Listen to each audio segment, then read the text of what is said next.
அன்பிற்கினியவர்களே, இன்றைக்கு நானும் பிரபஞ்சமும் என்ற நிகழ்வின் அடிப்படையிலே, இப்போ உலகத்தில் இருக்கக்கூடிய விஷயங்கள் எல்லாமே நாம் மரணிக்க போகிற அந்த நொடி வரை அனுபவமாகத்தான் மாறுகிறது என்பது எல்லோருக்கும் தெரிந்தாலும், அல்லது சிலருக்கு முறைப்படுத்தி அறிவியல் பூர்வமாக புரிந்தாலும், நாம் மரணத்தை 24 மணி நேரமும் நினைப்பதே இல்லை என்பது ஒரு மிகப்பெரிய ரகசிய வித்தை தான். இந்த இயற்கையினுடைய ரகசியங்களில் மிக மிக உயர்ந்த ரகசியம் இதுதான். சரி, மரணத்தை பற்றிய விஷயத்தை இங்கே எதுக்கு கொண்டு வர்றோம்னு சொன்னால், மரணம் இறுதியானதுன்னு தெரிஞ்சே மறந்து போயிடுறோம். ஆனால் 24 மணி நேரமும் நமக்கு நாம் சந்திக்கக்கூடிய அத்தனை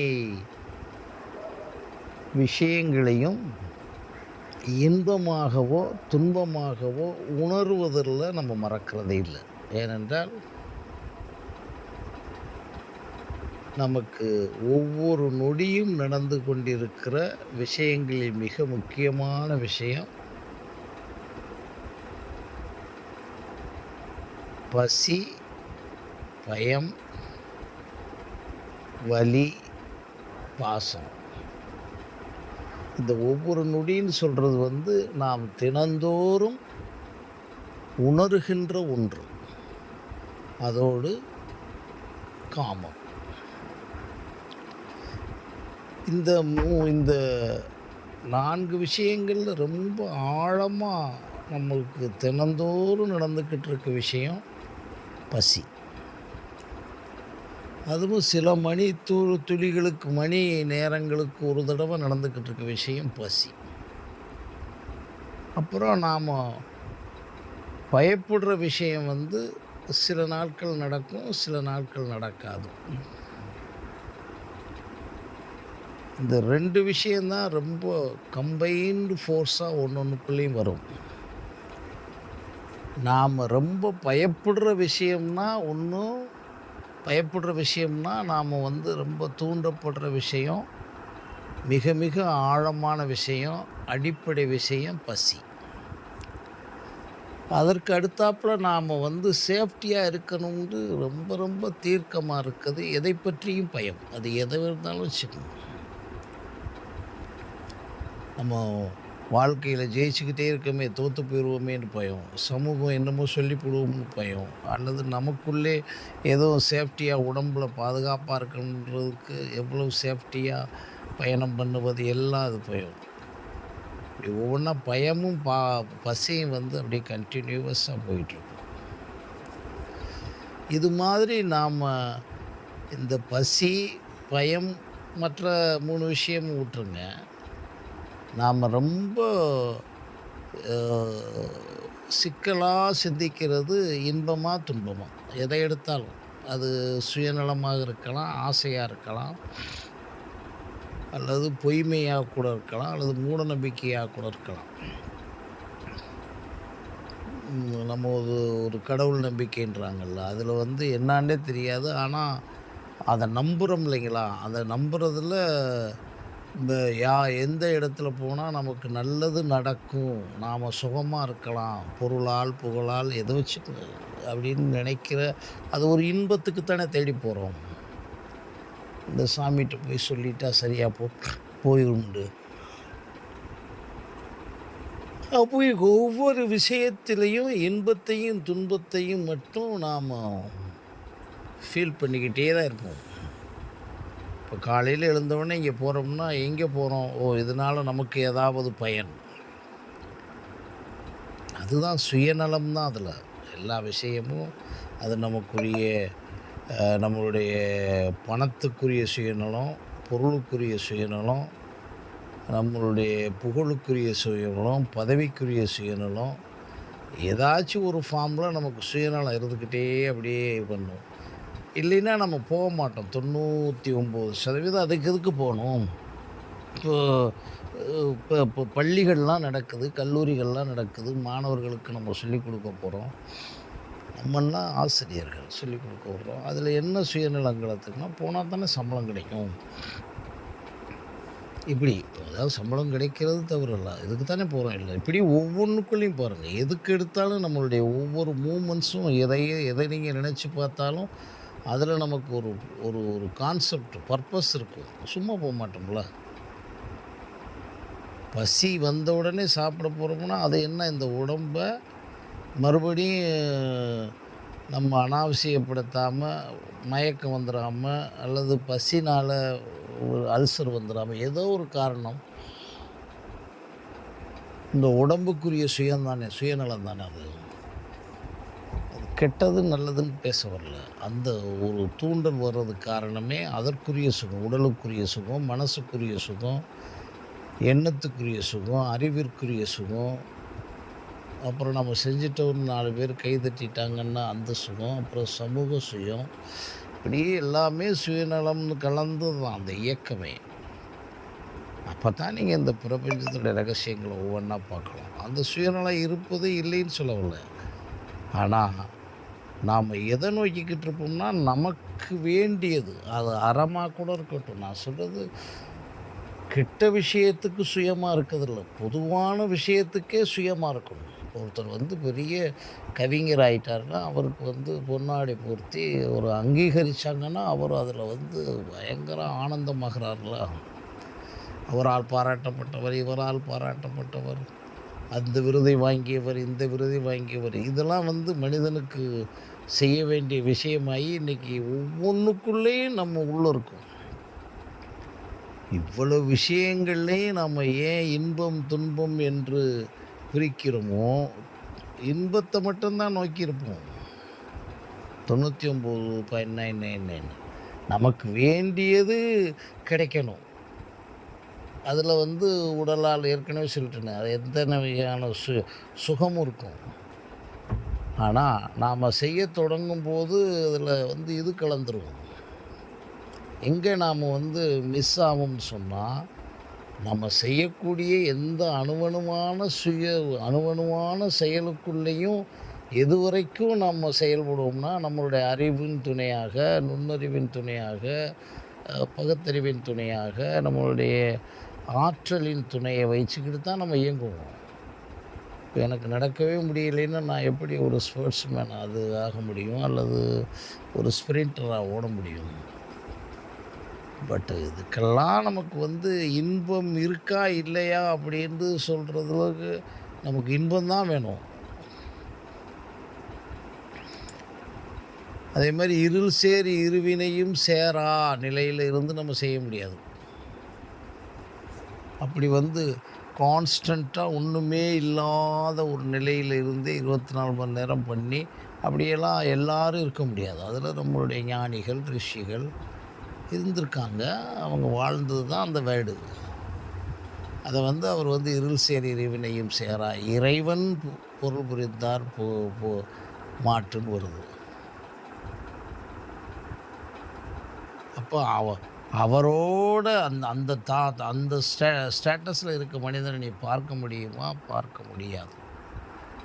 ஆனா, நாம் தொடங்கும் போதே இதை வச்சுக்கிட்டு செய்யுங்க அப்படின்னா யாரும் செய்ய முடியாது.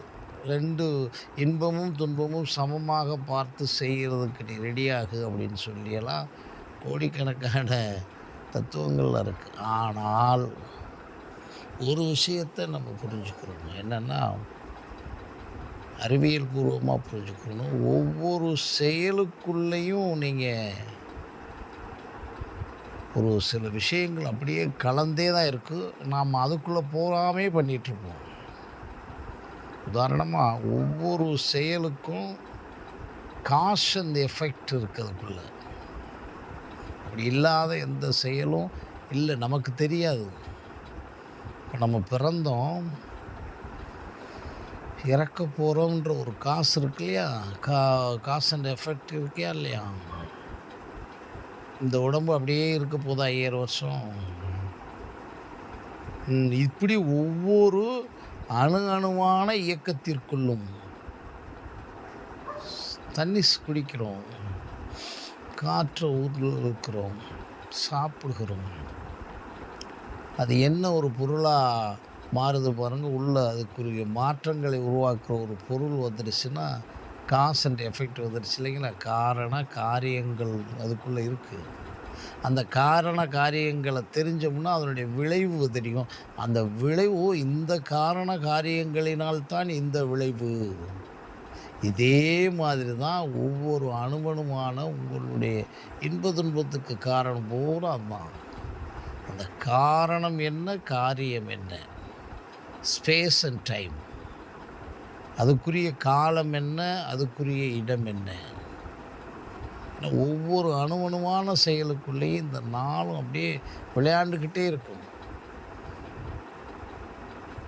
முதல் பிறந்த மனிதனுக்கு சாவு தெரிஞ்சிருக்காது. அது மாதிரி முதல் பிறந்த குழந்தை இத்தனை மாதத்தில் தான் பிறக்கும்னு தெரிஞ்சிருக்காது. நமக்கு தெரிஞ்ச உடனே இந்த குழந்தை இப்படி பிறக்கும், காரணம் இப்படி பிறந்த உடனே இந்த குழந்தை இத்தனை மாதத்தில் பிறக்கும் அப்படின்ற அந்த 2 கான்செப்ட் புரிகிறோம். அதுக்கு அங்கே ஸ்பேஸ், காலம், இந்த 4ம் கலந்து வர்ற விஷயமா நினச்சி நம்ம செய்ய தொடங்கினோம்னா தான் அதை அந்த விஷயத்துக்குள்ளே லேட் ஆகுதே. இல்லை அதுக்குரிய காலம் நமக்கு தெரியலை. லேட் ஆகுதுன்றது நம்ம சிந்திக்கிறது. ஆனால் லேட் ஆகிறதுக்குரிய காலத்தை பற்றி தெரியல. அப்புறம் அது மாதிரி இந்த விஷயங்கள் நடக்கலையே. இல்லை அந்த நடக்கிற விஷயத்துக்குரிய இடத்துக்குள்ளே இல்லை. எங்கே நம்ம துன்பமாகிறோம்னா இந்த நாளிலையும் கடந்து விட்டுறோம். அப்புறம் அடுத்தாப்புல அந்த விஷயத்தினுடைய இறுதி விளைவு தெரியல. அதுக்கு பற்றி அறியாமை, புரியாமை, தெரியாமை, அதில் இருக்க பொய்மை, அதுக்குரிய மாயை ஒன்று இருக்குது. அதுக்கு இத்தனையும் கலந்து தான் இதை செஞ்சுக்கிட்டு இருக்கோம்னு தெரியாது. உதாரணமாக கடவுள் என்ற ஒரு மனிதனை நீங்கள் நினைத்துக்கிட்டு இருக்க எவரும் யாருக்கும் எந்த நொடியிலையும் எதையும் இப்போ கொடுக்குறதில்ல. ஏற்கனவே பிறந்த நமக்கு கொடுத்து அனுப்பப்பட்டதுன்றது கான்செப்ட். அப்புறம் அப்படி அதுக்குள்ளே இறுதி ஆயிட்டோம்னா நம்ம இந்த பொய்யான இந்த கூத்துக்கள் நடத்திக்கிட்டு இருக்க சடங்குகளுக்கு எப்படி போவோம்? அப்போது சுவாமி விவேகானந்தர் சொன்னது பொய்யா? All spirituals rituals are secondary to know the காட்னு அவர் சொன்னது பொய்னா விடுங்க. அங்கேயே அந்த மடங்களுக்கே போனீங்கன்னா நிறையா ஃபாலோ பண்ணிக்கிட்டு இருப்பாங்க. நம்ம அதுக்கு முரண்படலை. அப்போ அதுக்குரிய அதுக்கு என்ன சொல்லியிருக்காங்க? கடவுளை நீங்கள் எந்த ஃபார்மில், உங்களுக்கு தெரிஞ்ச ஃபார்மில், அது அஷ்டாங்க யோகத்தில் போனாலும் சரி, அல்லது தியானத்தில் போனாலும் சரி, என்ன பண்ணுறீங்களோ கனெக்ட் பண்ணிட்டீங்க அல்லது தெரிஞ்சுக்கிட்டீங்க அப்படின்னு சொன்னால் இந்த செகண்டரியாக இருக்கக்கூடியதுலாம் வழங்க. இதே மாதிரி தான் காரணமும் காரியமும் காலமும் இடமும் ஒவ்வொன்றுக்குள்ளேயும் அப்படியே இருக்குது. இப்போ சொன்னோம்ல 10 மாதம் 9 மாதம் 9 மாதம் குழந்தை பிறக்குதுன்னா ஃப்ரீ ஆயிடுறோம். அந்த 9 மாதம் வரைக்கும் மேக்ஸிமம் 9 மாதத்தில் நான் 8.5 மாதம் வரைக்கும் இருக்கீங்க. அதுக்கு பிறகு தான் அதுக்கு இன்னும் தயாராகிறீங்க. இப்படி ஒரு விதையை போடுறீங்கன்னா அப்படியே அதுக்குள்ளே எல்லாமே அடக்கும். ஒரு ஆப்ரேஷன் பண்ணுறீங்கன்னா, ஒரு எக்ஸசைஸ் எடுக்கிறீங்கன்னா, ஒவ்வொரு அணுவணுவான இயக்கம் சொல்லட்டுமே. இப்போ நான் இதை பேசுகிறேன் இல்லைங்களா, இந்த பேசுகிறது ஒரு இயக்கம் தானே. இந்த இயக்கம் யார் கேட்குறாங்க, யார் கேட்கலை, யார் பார்க்க போகிறாங்கன்னே தெரியாமலே பேசுகிறது வேறு. ஆனால் அதை தெரிஞ்சிட்டோம்னு வச்சுங்க, இந்த பேச்சு பேசுகிறோம்ல, இந்த பேச்சு இப்படியெல்லாம் ரீச் ஆகலாம் அப்படின்னு அந்த காரணம் காரியம் டைம் ஸ்பேஸ் தெரிஞ்சான் ஆட்டோமேட்டிக்காக அந்த இது துன்பம் என்ற விஷயம் மேக்சிமம் உலகம். உலகம் உருண்டை என்பதை ஒத்துக்குற வைக்கிறது வரைக்கும் யாருக்கு தெரியாது.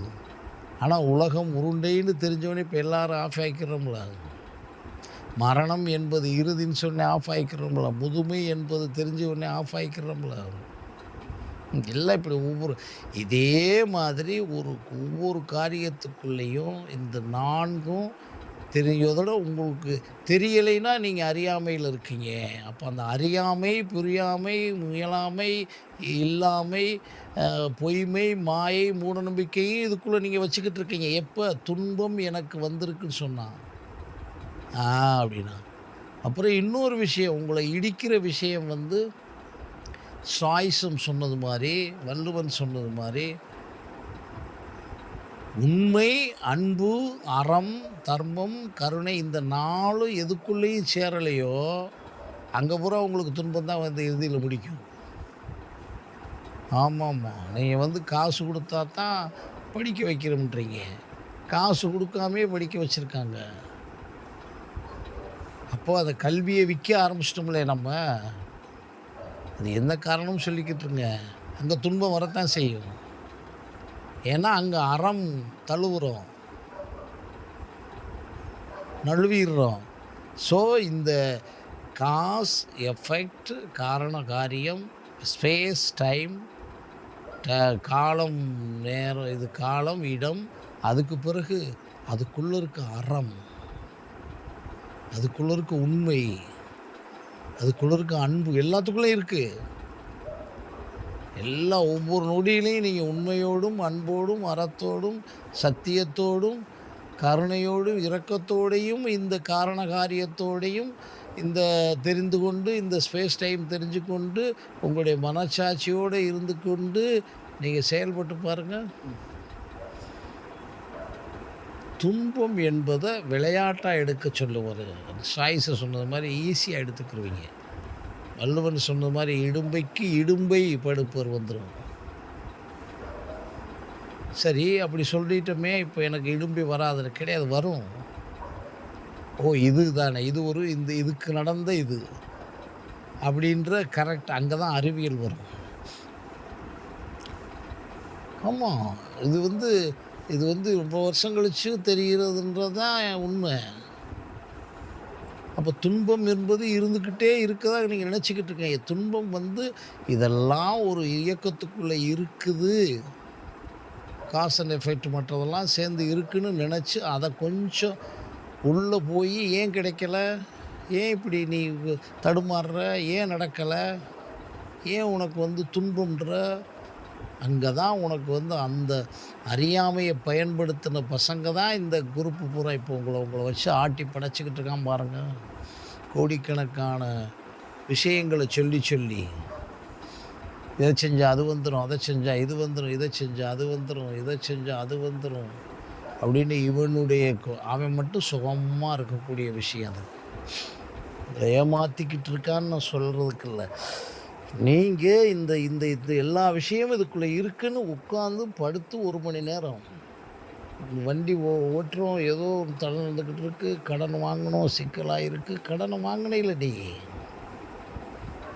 தப்பாக அவனை பேசிட்டே இல்லை, நீ உள்ளுக்குள்ளே அவனுக்கு தெரியாதுன்னு தப்பாக பண்ணிகிட்டே இல்லை.